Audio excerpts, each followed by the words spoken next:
who are the players on the Green Bay Packers that we are forgetting about, the players we aren't talking enough about who could impact the 2022 season. Plus, game by game, how do the Packers match up with their opponents in 2022? All of that on today's Memorial Day show.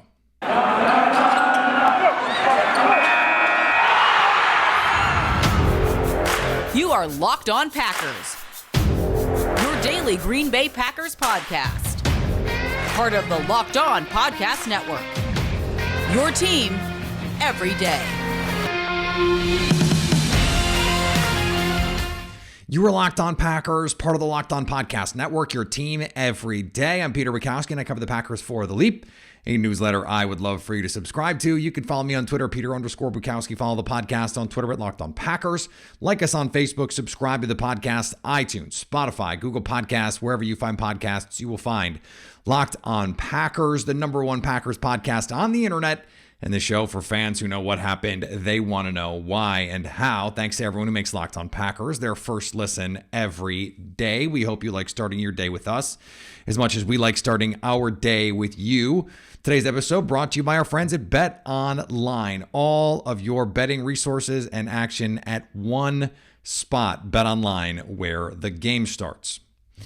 It is Memorial Day, and I want to acknowledge that first and foremost. So thanks to everyone who has served and is serving to protect this country, the freedoms that we are afforded, and freedom around the world, not just in the United States. So important thing that we honor and remember that. And so it is in that vein, I suppose, but very, very differently, very, very, very, very, very, very differently.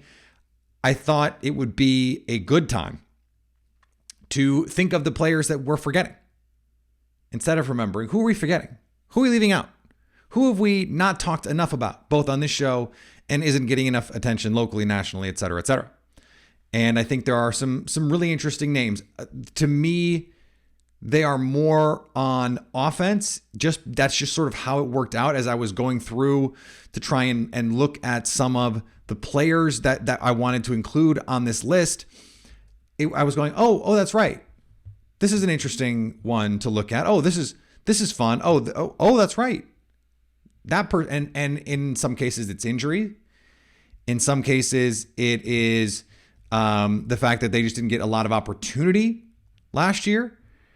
And so a player that I want to start with, because his coach had some nice things to say about him, is Amari Rodgers. With all of the discussion about the loss of Devontae Adams and the additions of Sammy Watkins, Christian Watson, Romeo Doubs, and everything that those guys are going to be able to provide this team. According to his coach, his position coach, Jason Vrabel, Amari Rodgers has come into the offseason looking very different. He is slimmer. He is more explosive. He's crisper. And we talked about this at the end of the season and over the course of the season in some form or fashion, that he was carrying a little too much weight. And I didn't even think it was bad weight necessarily. I thought he looked rocked up. He looked like he had added muscle and weight to handle the NFL grind, to handle what he assumed would be, at least for some teams, a potential position change because of his stature. He is always going to be, he's a thick boy. He's a thick king, right?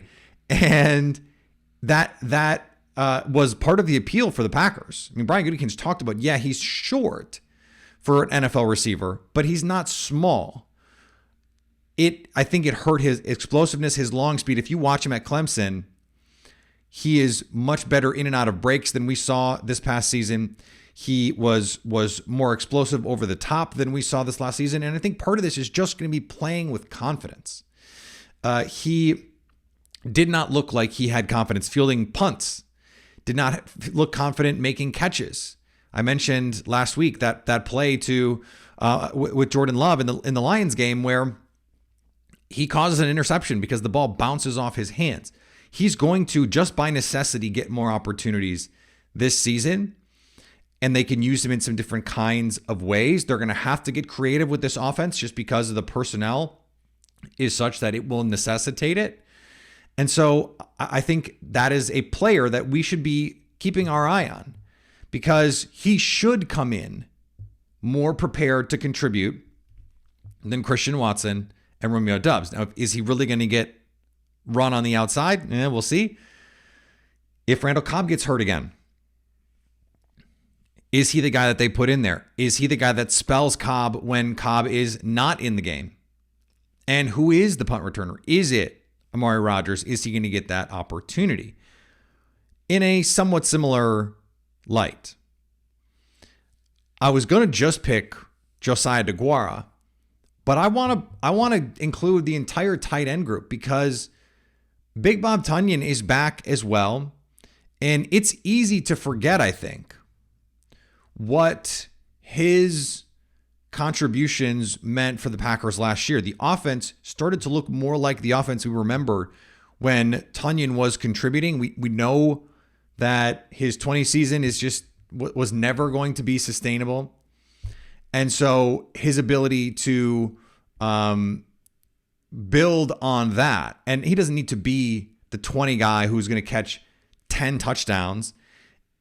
A lot of that was in the red zone anyway. It's just be the reliable guy. Be the guy who catches everything in his vicinity, which is what he does. He just does not drop passes. If it's anywhere near him, he's going to make the play. He's not a great separator. He's not, some crazy route runner out there like Travis Kelce, where he's just going to out-athlete everybody. But he's fast enough to get open. He works into open spaces well. And again, just catch the ball in this offense. Just catch the ball. Josiah DeGuara. I was surprised that they did not bring in another tight end. Maybe it is because they like what they saw from Josiah DeGuara late last season. Now, you know who didn't? Aaron Rodgers, because in the playoff game, DeGuara was open on little leak routes and on some block and release plays when Rodgers had a chance to get him the ball, even on some little underneath and middle of the field routes where Rodgers never even looked at him. The 49ers were betting, hey, we don't think you're going to throw this guy the ball. And guess what? They didn't. Aaron Rodgers didn't. He did not call their bluff. And yet, there were times last season when it felt like he was getting more opportunities, that his connection to Rodgers was growing. And if you look, Pro Football Reference tracks catches and drops and all that stuff. He had a 76% catch rate last season. We talk about the drops. I get it. But that's actually a better catch rate than Tonyan had last year. And they like Tyler Davis. We're going to talk about him in a second. 78% would have been better than Randall Cobb. It was better than Allen Lazard. And so I think we need to remember that, a couple high-profile drops, not everything. Also, once he got out there and started really playing after the Washington game, down the stretch, he made some big plays. He made some contributions to this team. Had that beautiful touchdown in the Minnesota game on a second reaction play on a beautiful throw from Aaron Rodgers, where he has to trust that Tonyan or that DeGuara is going to be where he needs to be. And then he had the catch and run. He had, the monster play against the Detroit Lions on the receiver screen that got them right back in the hunt in that game. He showed that run after catch ability. And Brian Gutekunst talked about it. They like Tyler Davis. They like what he can be. In fact, he profiles very similarly coming out to Luke Stalker, who was a player that Matt LaFleur had in Tennessee and turned into a productive player in that offense, despite the fact that, he's not an all-star by any means. So this is a tight end group that is going to have to contribute, but I think there's more upside in this group than I think the general public does. Now, do I think they could have added someone in this draft? Yeah. I think they probably would have been smart to do that, but they clearly see Tyler Davis as that guy, as that extra guy. I'm thinking Lewis, Tonyan, DeGuara, and then the developmental guy. Well, then to them, clearly they have that guy. So I think that's a useful piece of information. On defense, I just want to shout this guy out because I had a tweet on Sunday about it. Adrian Amos, this is just his plight, I guess. Top 3 in coverage grade since he got to Green Bay. He's been the better player relative to Eddie Jackson since he left, even though Bears fans insisted that Eddie Jackson was making Adrian Amos better, not the other way around, even though I came on here the very first day when he was signed and said, I watched the tape and saw how many times him playing his role allowed Eddie Jackson to freelance and make plays.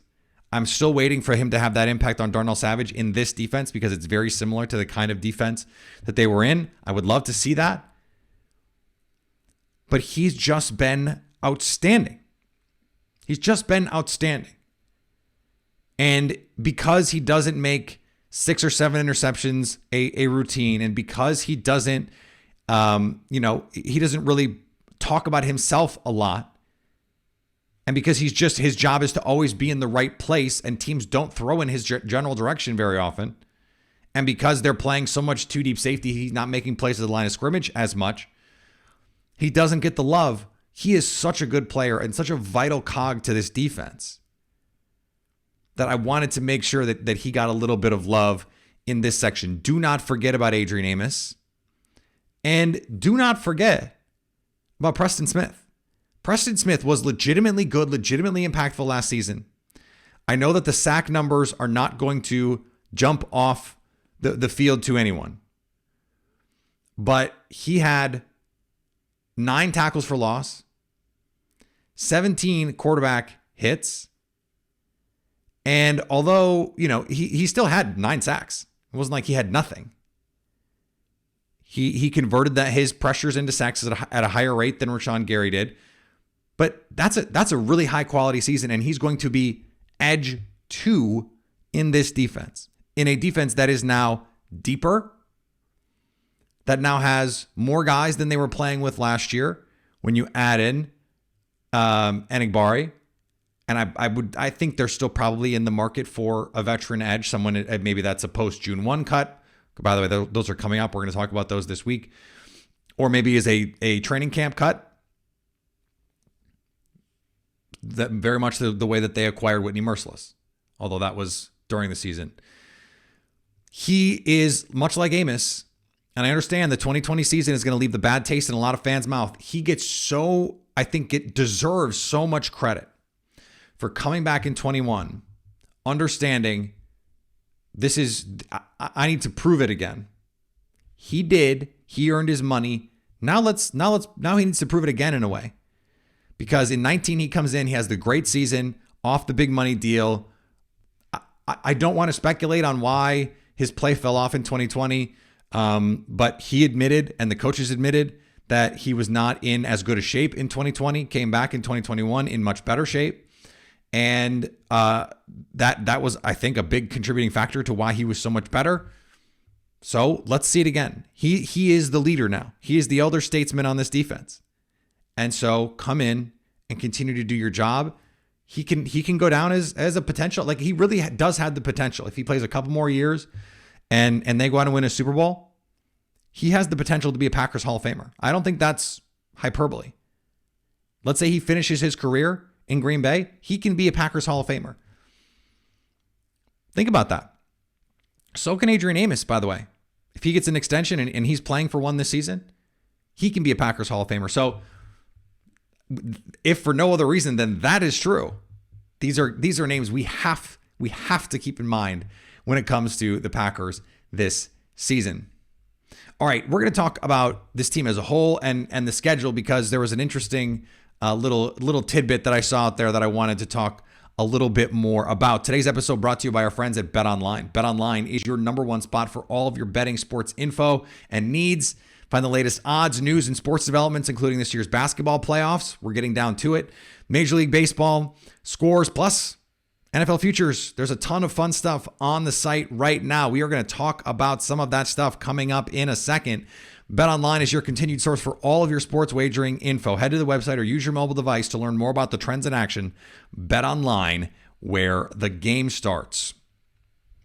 And thanks for making Locked On Packers your first listen. For your next listen, check out the Locked On Sports Today podcast, hosted by your boy. The biggest stories of the day, plus instant reactions, big recaps, and the take of the day from around the network. Get caught up on all of your sports. Available on the Odyssey app, YouTube, and wherever you get podcasts. So I was looking at futures and I was looking at odds and I was looking at all that good stuff. And again, go to BetOnline where the game starts, all that. And the reason I is because ESPN, and longtime listeners of the show know that I really like their Football Power Index, because what ESPN does with their FPI is they take the Packers, or they take every team, and they say, okay, based on our projection models and based on all the information that we have and the value adds of these players and these positions and all that stuff, what are each team, what is their value over an average team on a neutral field in the way we would think about a point spread? And if you look at the teams, the best team in the NFC by FPI is the Green Bay Packers, and they are tenths of points behind the Buffalo Bills, who are the number one team in football. ESPN's FPI have the Packers as the number 2 team in the league, and a not insignificant jump between them and the other NFC teams, the Bucs, the Rams, etc. That may seem odd to some people. It may seem weird because of what they lost with Devontae Adams and Zadarius Smith. Don't forget, though, they won 13 games without Zadarius Smith last year.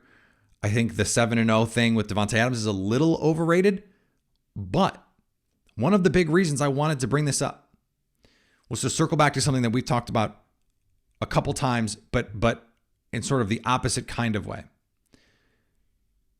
When the Packers offense did not look as good, 2018, 2019, what I kept saying on this show was, it's not about the receivers and it's not about the scheme. At least not all about those things. The number one driver of offensive efficiency is quarterback play. That's not my hot take. That is borne out by data. If you isolate the variables, nothing contributes more to offensive efficiency than quarterback play. Just the way the quarterback plays. Who he's throwing to, not as important. What the play call is, not as important. The pass blocking, not as important. It is all about when the quarterback gets the top of his drop. Is he seeing the field the right way? Is he finding the right player? And is he making an on-time, accurate throw? It is about the quarterback play first and foremost. Now, it's not, you could say primarily, but we're talking about a plurality of impacts because there is no majority impact. But the biggest single driver is that quarterback play. So irrespective of who Aaron Rodgers is throwing the ball to, he's still Aaron Rodgers. That's still the most important thing. And the reason that FPI likes the Packers so much is because they have Aaron Rodgers and no other team does. It's not a surprise. When you look at this list, all the top teams, it's Josh Allen, it's Aaron Rodgers, it's Tom Brady, it's Patrick Mahomes, it's Joe Burrow, it's Matthew Stafford. It's the best quarterbacks in the league because we don't know. Everything else is less sticky. Quarterback play is pretty sticky over time. Year to year variance in quarterback play in pure efficiency is pretty small. Quarterbacks tend to be who they are, at least once you get to a certain point. And they are year in and year out that guy. And so it's easy to project the teams with the quarterbacks that we know what they are. We know what Aaron Rodgers is. We know what Patrick Mahomes is. We know what Josh Allen is, Tom Brady, Matthew Stafford, Lamar Jackson, Justin Herbert, Joe Burrow. We know they're going to give their team a great chance to win football games. And so for all of the misgivings, and I saw, Packers Wire had a piece about the complete, there was a list of most complete teams and the Packers were not. And it's like, okay, maybe not. And they should be, by the way, they absolutely should be, but they have Aaron Rodgers. And that's the thing that is a consistent thing that is more important than almost anything else, that quarterback thing. Not just to offensive efficiency, but to winning. And there was a great piece from Pro Football Focus. We talked about it last week. Aaron Rodgers. He creates more value than almost anyone, irrespective of who the guys are around him. That contributes to winning. So when you look at their schedule, their 17-game schedule, and the only 2 games on the schedule where they are not currently favored, wherever you look, it's 2 games in Tampa, in Buffalo. Those are the only 2 games where they are not favored to win. Only 2 games on their schedule, they are not favored to win. Now, that doesn't mean that they're going to win all of those games. But what it means is Vegas, the odds makers, BetOnline, think the Packers should win those games. And yes, there is part of this is to drive revenue and to try and create, some bet hedging, right? They want to have money on both sides because if they're wrong, they don't want to get whacked on it. That's why you set the line where you do. They want to be right first and foremost. They want to set the line where they can make the most amount of money is what they want. And they know Green Bay's a public team, and that's part of this too. But they also want to be right. And numbers like FPI say that they're right. That this is going to be a really, really good football team again. One of the most complete in the league, if not the most complete. I think the Bills have the best roster up and down in football. But the Packers are in that next tier for sure, with teams like the Rams, the Bucks, the Chiefs. I think the Chiefs are probably even in that next tier, given some of the losses that they've had and some of the losses they created because they did the Devontae Adams thing too with Tyreek Hill. They lose Tyrann Mathieu. There's some attrition there. They're going to need some internal development. They're going to need their draft picks to hit. But so are the Packers in the same kind of way. I bring this all up because I think it's good to remind ourselves so that we don't forget. This is a really good team. And losing Devontae Adams, it from a fan perspective, it sucks because he is the model of the kind of player you want to root for. He is the superstar who does not act entitled, who does not create distractions, does not make it about him until he is in a position to have the leverage to say, I'd like a different situation, please. I want to do what's best for me. I want to be closer to my family. I want to live in Las Vegas. I want to play with, one of my best friends. All those things we can respect. He is the kind of player you want to root for as a fan, and he's the kind of player I suspect Packer fans will continue to root for in Las Vegas. Luckily, he went to a place where it's much easier to root for him. If he had gone to Tampa Bay or LA or someplace like that, I think there would have been a lot more acrimony. There is not. It seems like Packer fans are just genuinely bummed that he wanted to go somewhere else. Not begrudging him that, but just saying, we wish you were still here. I think that's the perspective of a lot of fans, and I think that would be totally fair. All right, we're going to finish up here in just a second. But before we do, thanks for making Locked On Packers your first listen. Go check out Locked On NFL, our national NFL experts. I'm on there from time to time. Keep you dialed in the biggest stories and the latest news from around the league because an offseason doesn't equal a break in the action. Follow Locked On NFL every day on the Odyssey app, YouTube, and wherever you get podcasts. All right, we're going to be back tomorrow. A lot more this week. We're going to have some interviews. We are on the brink of more camps, mandatory camps. Some Aaron Rodgers going to be in the mix. We'll get to hear from Aaron Rodgers. Not that he has anything that interesting to say this year because he signed the deal. He's coming back. We know there's no drama now, and we know what he thinks about Devontae Adams. So, we'll get to hear his thoughts potentially on guys like Christian Watson and Romeo Doubs and some of that stuff too. So all that's coming this week. Some more interviews. We are still doing our rookie orientation series.